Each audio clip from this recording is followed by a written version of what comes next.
안녕하세요. 글로벌 송금. 혹시 해외에 계신 가족에게 돈 보내거나 해외 직구 같은 거 할 때요. 그 속도나 수수료 때문에 답답하다 이런 경험 있으신가요? 오늘은 바로 어떻게 보면 되게 오래된 문제잖아요. 여기에 도전장을 내민 기술, 바로 XRP와 리플이 어떻게 은행들하고 손잡고 이 국경 간 송금의 판을 바꾸려고 하는지 그 전력을 좀 깊이 파헤쳐 보겠습니다. 이게 정말 흥미로운 변화의 중심에 있는 이야기니까요. 여러분 한번 귀 기울여 들어보시면 좋겠습니다. 네, 맞습니다. 지금 우리가 쓰는 국제 송금 시스템은요, 사실 이게 수십 년 된 구조에 기반하고 있어서 여러 가지 좀 비효율적인 면들이 많죠. 방금 말씀하신 것처럼 며칠씩 걸리는 처리 시간이라든지 또 중간중간에 붙는 수수료가 이게 예측이 잘 안 되거든요. 그리고 여러 중개은행을 거치는 그 복잡한 과정들. 네, 이런 게 대표적인 문제점들이죠. 이런 어떤 고질적인 문제들을 해결하겠다. 이렇게 등장한 것이 바로 리플넷이라는 네트워크하고 또 그 안에서 활용될 수 있는 디지털 자산 XRP입니다. 리플렛과 XRP. 이름은 저도 들어봤는데 정확히 이게 어떻게 작동하는지가 중요할 것 같아요. 기존 방식하고 근본적으로 어떤 차이가 있는 걸까요? 네, 리플렛은요, 은행이나 결제 서비스 제공업체 같은 금융기관들 있지 않습니까? 얘네들이 서로 직접 연결이 돼서 실시간으로 정보를 교환하고 또 자금을 정산할 수 있게 만든 뭐랄까 일종의 금융기관 전용 통신망. 아니면 결제 플랫폼 이렇게 생각하시면 좀 쉬울 것 같아요. 물론 블록체인 기술을 활용하긴 하는데 비트코인하고는 또 다른 합의 방식을 쓰고요. 그리고 XRP는 이 리플렛 생태계 안에서 아주 중요한 역할을 하도록 설계됐어요. 그게 바로 브릿지 통화, 즉 통화 간의 다리 역할입니다. 브릿지 통화요. 조금 더 쉽게 설명해 주실 수 있을까요? 예를 들어서 제가 미국 달러를 멕시코 페소로 보내고 싶다. 이럴 때 어떻게 되는 건가요? 네, 좋은 질문인데요. 기존 방식이라면요, 달러를 가진 은행이 중개은행을 거쳐서 페소를 가진 멕시코 은행으로 자금을 보내야 하잖아요. 이 과정이 복잡하고 시간도 꽤 걸리죠. 근데 XRP를 이 브릿지 통화로 사용하면 이론적으로는 달러를 XRP로 아주 빠르게 바꾸고요. 이 XRP를 멕시코로 그냥 쏴주는 거죠. 그리고 거기서 즉시 페소로 환전해서 최종 수취인에게 전달할 수 있게 됩니다. 이 모든 과정이 막 몇 초 안에 이루어질 수 있다. 이게 리플 측의 설명이에요. 그러니까 서로 다른 통화끼리 직접 교환하는 시장이 없거나 좀 비효율적일 때 XRP가 중간 다리 역할을 해서 거래를 빠르고 저렴하게 만든다. 이런 개념입니다. 달러에서 XRP로 그리고 페소로 이렇게 중간 단계를 거치는데도 더 빠르고 싸다는 거군요. 와, 정말 그렇다면 이건 진짜 혁신적인데요. 그럼 이런 기술력을 바탕으로 리플은 구체적으로 어떤 전략을 쓰고 있나요? 은행이나 금융기관들을 파트너로 끌어들이기 위해서요. 기술만 좋다고 은행들이 바로 쓸 것 같진 않은데. 맞습니다.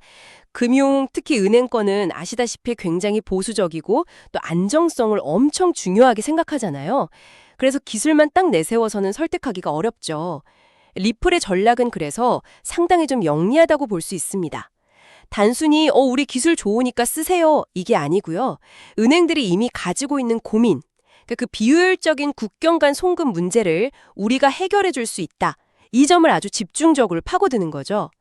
전 세계 주요 은행들, 특히 국경 간 결제량이 많은 지역의 은행이나 아니면 전문 송금 업체들하고 개별적으로 접촉해서 파트너십을 구축하고 있습니다. 개별적으로 맞춤형으로 접근한다. 네, 그렇습니다. 그리고 중요한 포인트는 완전히 새로운 시스템을 막 강요하기보다는 기존 은행 시스템하고 리플넷을 이렇게 연결하는 방식으로 접근한다는 거예요. 은행들이 이미 사용하고 있는 내부 시스템이나 글로벌 금융 인프라에 리플넷 기술을 통합, 인티그레이션 할 수 있도록 기술 지원도 해주고 컨설팅도 제공하고요. 미국, 유럽, 아시아 이런 주요 금융 허브의 여러 기관들하고 이미 파트너십을 맺고 실제 테스트나 상용 서비스를 진행하고 있기도 하고요.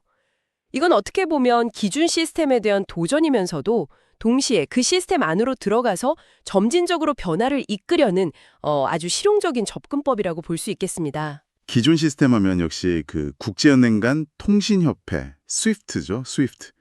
거의 모든 국제 송금이 이 망을 통해서 이루어지는데 리플넷과 XRP는 이 스위프트와 비교했을 때 어떤 점을 가장 강력한 무기로 내세우나요?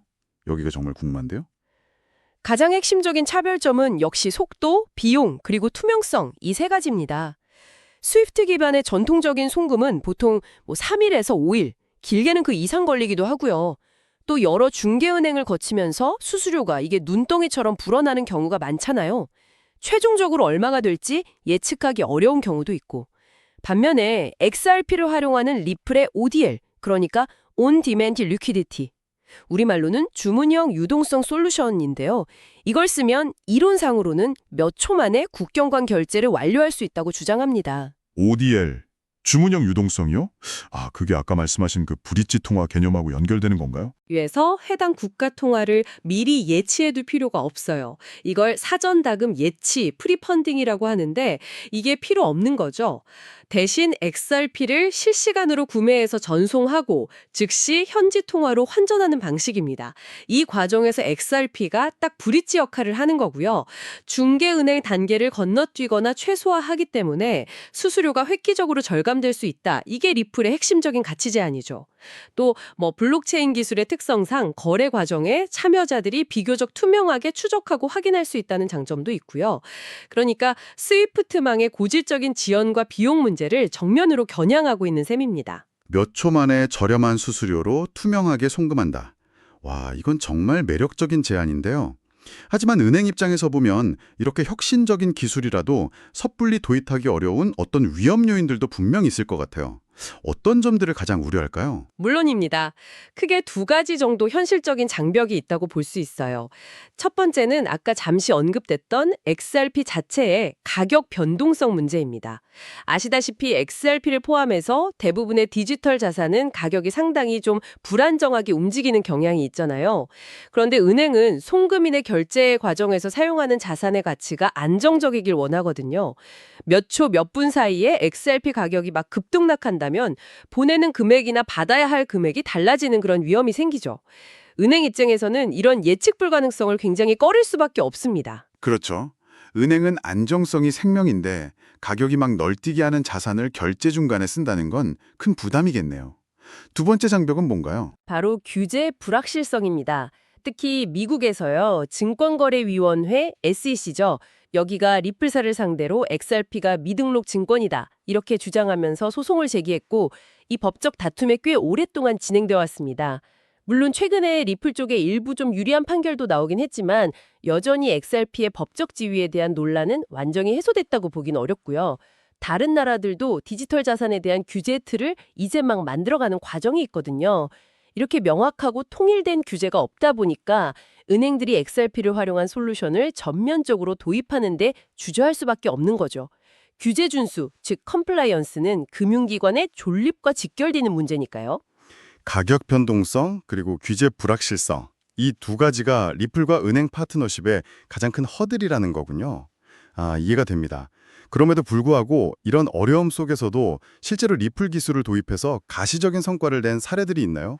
이론은 좋은데 실제로 써보니까 어떻더라, 이런 얘기가 중요할 텐데요. 네, 리플은 꾸준히 그 파트너사들하고의 성공 사례를 만들어내고 이걸 또 적극적으로 알리고 있습니다.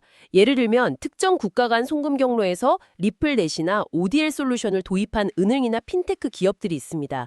이들이 보도자료나 컨퍼런스 같은 데서 기존 스위프트 방식 대비 송금 수수료를 몇십 % 절감했다라거나 평균 송금 처리 시간을 며칠에서 몇 분 또는 몇 초 단위로 단축했다는 구체적인 수치를 제시하곤 가죠. 오, 구체적인 수치로 효과를 보여준다면 다른 은행들에게도 설득력이 있겠네요. 혹시 어떤 지역이나 아니면 어떤 종류의 파트너십에서 주로 성과가 나타나고 있나요? 주로 미국, 멕시코 간 송금 경로라든지 아니면 동남아시아 국가 간 송금처럼 기존 시스템이 특히 좀 비효율적이거나 비용이 높았던 구간에서 ODL 솔루션의 효과가 좀 부각되는 경향이 있습니다. 또 전통적인 아주 큰 은행보다는 국경 간 송금을 전문으로 하거나 혁신을 좀 더 열려있는 그런 핀테크 기업들하고의 파트너십에서 가시적인 성과가 먼저 나오는 모습도 보이고요. 물론 아직은 전체 글로벌 송금 시장 규모에 비하면 좀 제한적인 수준이라고 할 수 있지만 이런 성공 사례들이 계속 쌓여나가는 것은 리플 기술의 잠재력을 보여주는 중요한 증거라고 할 수 있겠습니다. 특정 구간이나 특정 파트너를 중심으로 성공 사례를 만들고 이걸 바탕으로 점차 확산해 나가려는 그런 전략이군요. 아까 규제 불확실성이 큰 리스크라고 하셨는데 현재 전 세계적인 규제 환경은 어떤 방향으로 흘러가고 있나요? 특히 미국 외에 유럽이나 아시아 주요국들의 움직임도 궁금합니다. 규제 환경은 정말 그야말로 역동적으로 변하고 있습니다. 말씀하신 것처럼 미국에서는 SEC와의 소송 결과가 여전히 중요한 변수고요. XRP가 증권이 아니라는 법원의 판단이 있었지만 최종적인 법적 지위나 규제 방식에 대해서는 아직 명확한 결론이 난 건 아니죠. 유럽연합 EU는 미카라고 하죠. 마켓 인 크립토 에셋스, 암호자산 시장 규제안이라는 포괄적인 규제 프레임워크를 마련해서 곧 시행을 앞두고 있습니다. 이게 이제 디지털 자산 발행이나 거래소 운영, 스테이블 코인 등에 대한 명확한 규칙을 제공해서 시장의 투명성이랑 안정성을 높이려는 그런 시도입니다.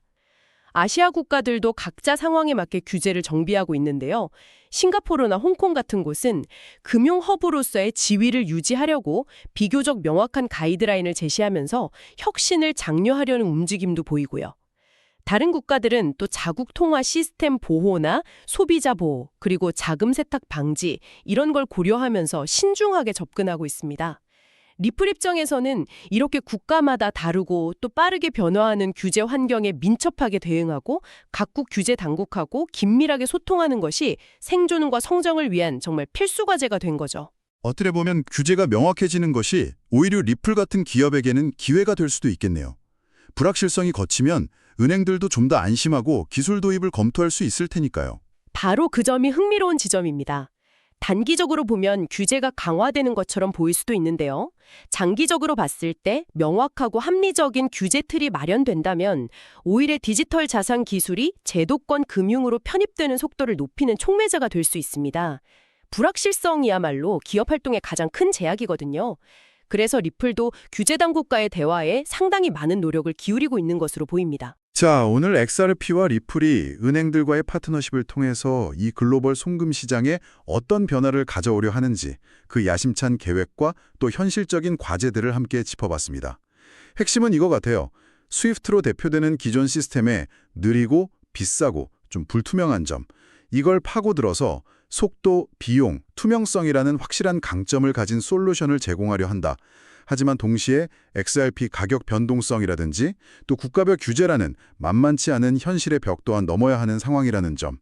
이게 이 모든 움직임이 결국 무엇을 말해주는 걸까요? 네, 오늘 나눈 이야기들은 단순히 어떤 한 기업이나 기술에 대한 것을 넘어서요. 기술 혁신이 어떻게 기존의 금융 질서에 도전하고 또 스며들어가는지를 보여주는 아주 생생한 사례라고 생각합니다. XRP와 리플의 여정은 국경 간 자금 이동의 미래가 과연 어떤 모습일지, 그리고 그 과정에서 어떤 진통과 논의가 필요한지에 대한 중요한 질문들을 던지고 있는 거죠. 여러분께서는 이 새로운 기술이 약속하는 효율성과 편리함, 그리고 동시에 안고 있는 가격 및 규제 리스크 사이에서 앞으로 어떤 균형점을 찾아 나갈 것으로 예상하시나요? 특히 각국 정부와 규제기관이 앞으로 어떤 스탠스를 취하느냐, 이게 리플의 은행 파트너십 전략뿐만 아니라 글로벌 송금 시장 전체의 미래를 좌우할 핵심 변수가 될 겁니다.